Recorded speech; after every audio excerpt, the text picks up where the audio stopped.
everybody? Dan Becker here. I'm in Boulder Mountain, which is in Utah, hanging out with Outdoor Vitals. We're going to talk about the 40th tent. It's a trekking pole tent, but first we got to do some fishing.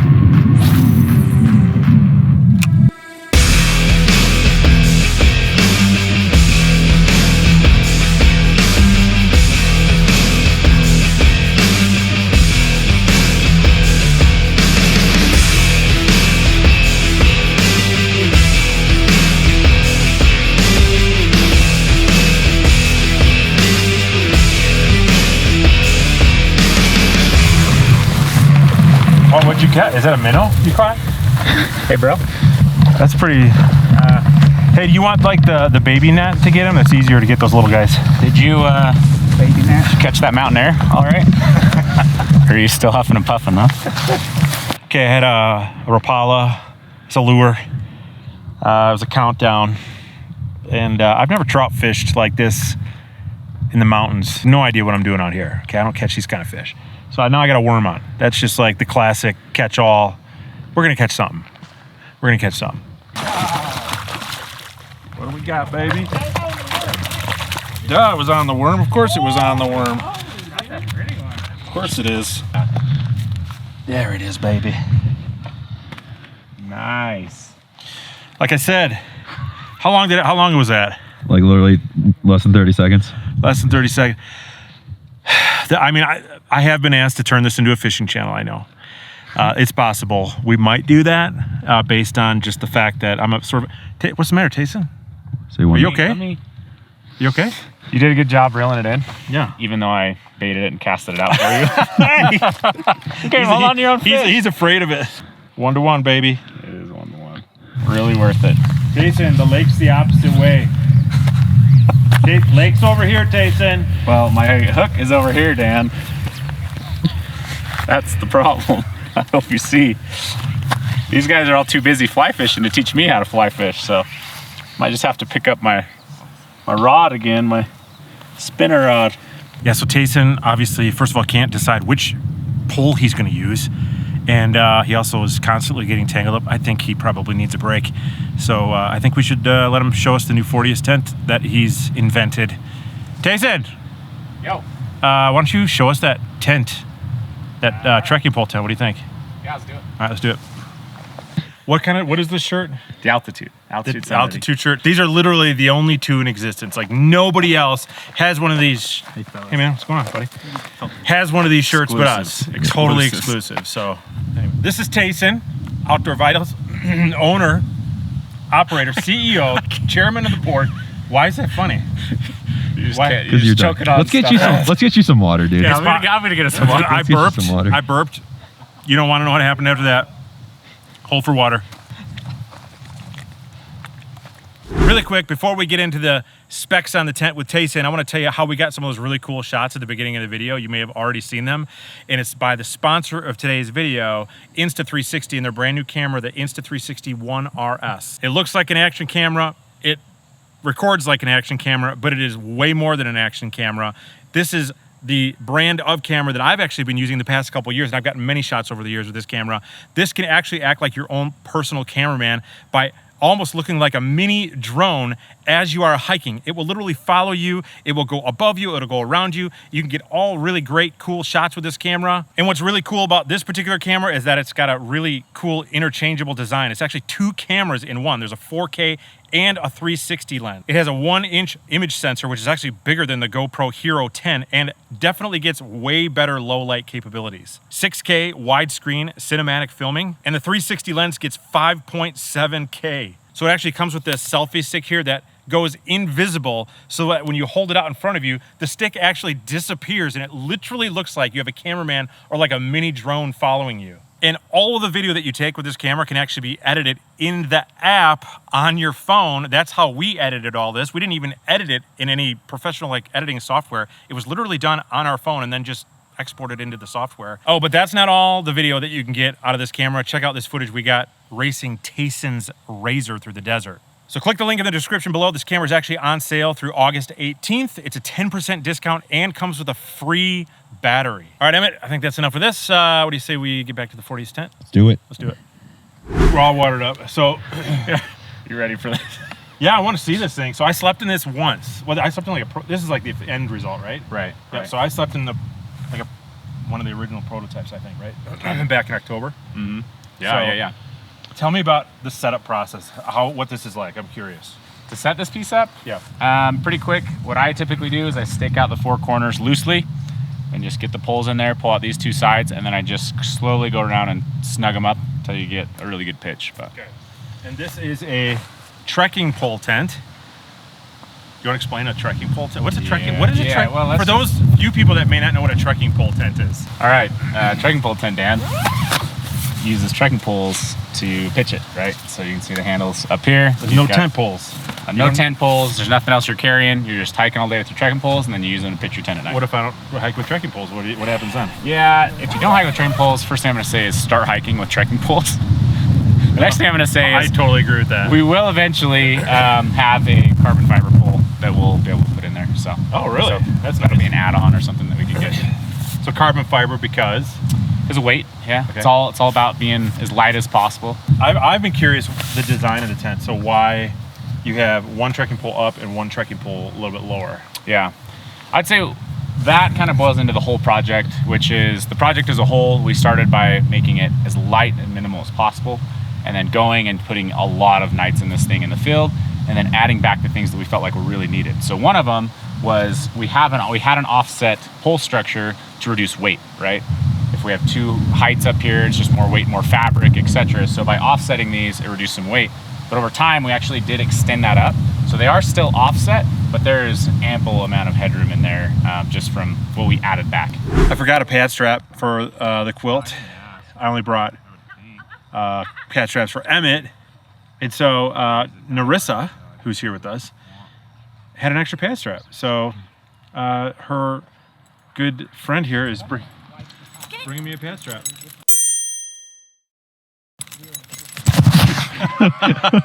Or bringing me a bad strap. Come here, Cash. Oh, good boy. Thank you so much. Delivery, special delivery. Special delivery. Thank you very much. That's awesome. That's such a good dog. One thing while on the exterior of the piece, we could definitely talk about these. These are a pretty unique piece. These come with the tent, but you can also buy these separate. But if you look around the outside of this tent, you can move these wherever you might be getting wind at the moment. So pop that on over here, quickly shift for wind load in other places, or just buy them to have additional add-ons. But that's one thing that we definitely did with this tent. As you can see, we're taking wind even right now. We did build this in a way that really distributed that load, made sure that it could handle weather. You know, a lot of times we're up at 10,000 feet. You can get hit with, in fact, we are right now. You get hit with the storm really, really quickly. And even though we needed something minimal, lightweight, fast, we couldn't have that come at the expense of something that wasn't going to be able to handle those conditions. Okay. Is this a one-person tent? This is the 1-person. It comes in a 2-person? Yep, comes in a 1 and a 2-person. What's it made out of? The 2-person will not have the offset and will have double vestibules. That's the big difference there. Okay, that's a big difference. Yeah. So what's it made out of? Is this nylon? Yep. So this is a ripstop nylon, a 15 denier ripstop nylon. 15. Okay. Yep. It is siliconized for waterproofing as well as PU coated. So if you look at some of these areas, this is my personal tent that I've used quite a bit, and you'll see there's a little bit of like sand and stuff from being in the deserts of Utah. But yeah, sil nylon, super light, good strong fabric. So this is pitched. There's like a gap here. Mm-hmm. Can that be lowered or raised, or is that? Yeah, absolutely. That's one of my favorite parts about a trekking pole tent is you can pitch it high or pitch it low. You've got like some creativity or a little bit to play with there. So based on the trekking pole? Yeah. Okay. So what I typically will do is if I know that maybe there's a lot of condensation in the air and whatever, I'll pitch these a little bit higher and then I'll stake it out and get more airflow underneath it. If I'm expecting, it to be really cold or something like that and I want to pitch it lower, I'll just suck these down, another 5 centimeters or so, a couple inches. Or an incredible amount of dust in Texas at 50 miles an hour where your entire sleeping bag gets covered. I mean, it's things like that. Am I right? Yeah, exactly. These pullouts here, I'm assuming these are to open up the tent as well as give it a little more rigidity and structure, right? Yeah, definitely twofold with those. It is to give you a little bit more headroom and space in there, but the other part of it is wind load, right? So if we were to be taking wind on this side, this is going to help, you know, offset some of that. Okay. And make sure that doesn't fold in on you. Okay. One of the misconceptions I see is a lot of people though will tighten these super, super tight, like it's a guy out, right? Like these are obviously really tight, but really the recommendation on these is to, you know, pull that fabric out a little bit, but really they should take load with the wind. And some people also will, you know, put a stick in here to pull it on an upward angle. That's just a little bit more for headroom than anything else, but it is another option. Devin, you should walk, honestly, you should go out like at least 5 feet. I mean, don't be a wimp, okay?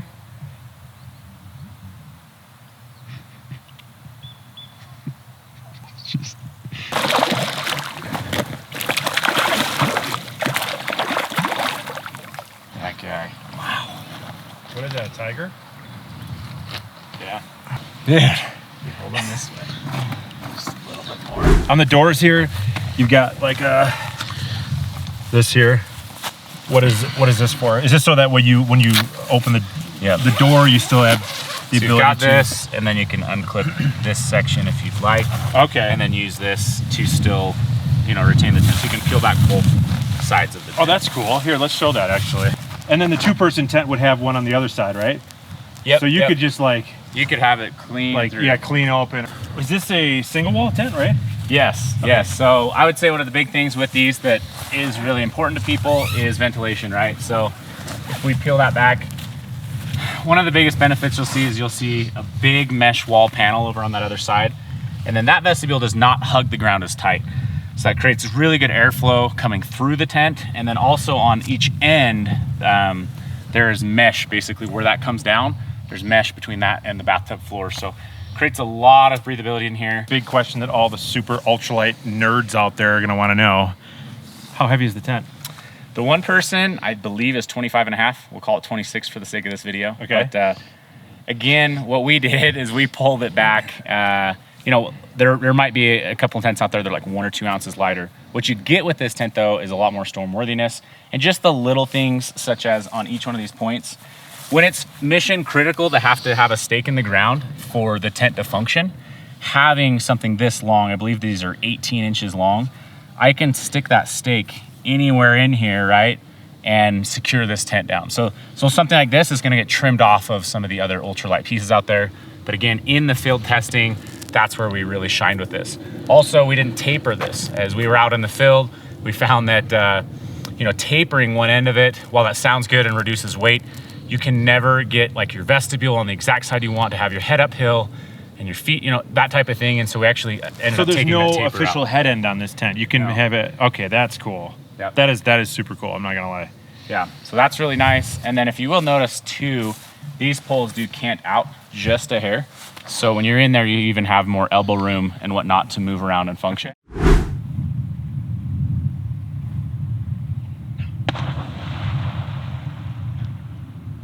That's Emmett screwing around again.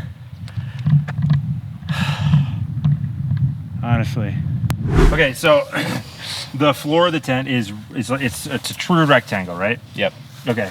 And it's how wide is it? With the dimensions of it? Yeah, we better put those on screen too. But, 32 inches wide, both ends, and then shoot, 80 something. Brigham, we could get Brigham. Okay, well, whatever. It's big enough for a 25-inch wide pad. 25-inch wide pad. To have like some gear around you if you wanted. I mean, just one example. We were out on the Appalachian Trail doing some hiking. It started raining, but I really still wanted to like stretch. So I took a 3.5-inch thick pad, folded it over, sat on it, still had headroom. Oh, wow. And then I was doing, you know, my yoga stretching in there as well. So, I mean, it's got that kind of room inside of there. It's got plenty of room to like stack stuff around the side of your pad, the stuff you want, clothes, headlamps, stuff like that too. So it's not 25 inches wide. You're not in a coffin in there by any means. What about like gear storage and things like that, pockets? And there is one pocket on that far side over here, just right in the middle. Okay. And then, yeah, other than that, you're using these vestibules. People have asked like if you can use that for storage. We typically never have because these vestibules are really large, and for one person, yeah, I mean, if you've got more gear than fits in this vestibule, you're probably not interested in a trekking pole tent at that point. Yeah, you should keep watching Dan's channel and move on from this. What is this? So that actually goes to the bottom corner of the tent. We send these with every tent, but we don't actually install them. They're not necessary to have. I pretty much never use them, but this would be something that you could pull out here, you know, clip onto that. And it just gives the tent a nice square look on the inside. Okay. If that makes sense? Yeah, sure. So people really like that cleanness. Or if you're taking a lot of like low end wind, sometimes it can flop these around if you don't have gear in there, you know what I'm saying? So it's just another option, and we do just send that with the tent. How many stakes are required to set up the tent? 6. So 6 stakes to require. Those of you that know Outdoor Vitals, you maybe have seen Dan tease this out for a couple of years.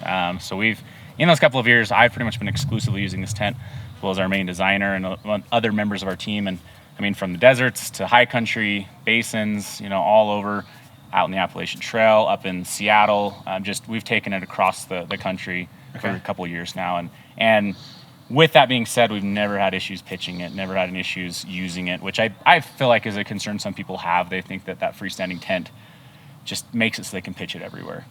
And where can people get it, and how fast can they get it, and is it available? Yes, it will be available when this is coming out. You can get it down below this video in the link, Stan's link. Yeah. But yeah, it is over on Outdoor Vitals. My affiliate commissions is like 120%, so no, it's not even. Just kidding. Drives a really hard bargain, this guy. But really, I caught more fish so far, I believe. So whatever, basically, dude. his commission just He went says down. he's got an extra fish on video that it accidentally got deleted. Oh, whoa. So, okay, so it's available pretty soon, like as when this video comes out. Yeah, it'll be out by now. the time this comes out. How much it'll is be this? We got to tell people that. Yes, so it is $280 for the single person. The two-person, I mean, it's going to be, I believe, $25, $30 more than that. Okay, awesome. Yeah. Cool. All right, well, since you say you caught that extra fish, and I don't believe you, I really think we need to keep fishing because there has to be some sort of winner. We can keep fishing, but it won't change the fact that I'm going to. Which pole are you going to use? Both. Is the line still tangled in your beard? Let's just go. Come on. No joke, this is Emmett's first time fishing, if you can believe that. So, but it's actually his second cast. Here we go, watch. With an amazing teacher, obviously. Me. Nice. Nice cast. Do you feel like a fisherman? Not yet. Not You yet. know, a little bit more practice. A little more practice. What are you talking about? All you got to do is catch a fish. It's easy out here. Are you saying I'm joining the competition? No. I'm not catching anything. Me neither. Rock, paper, scissors. Absolutely.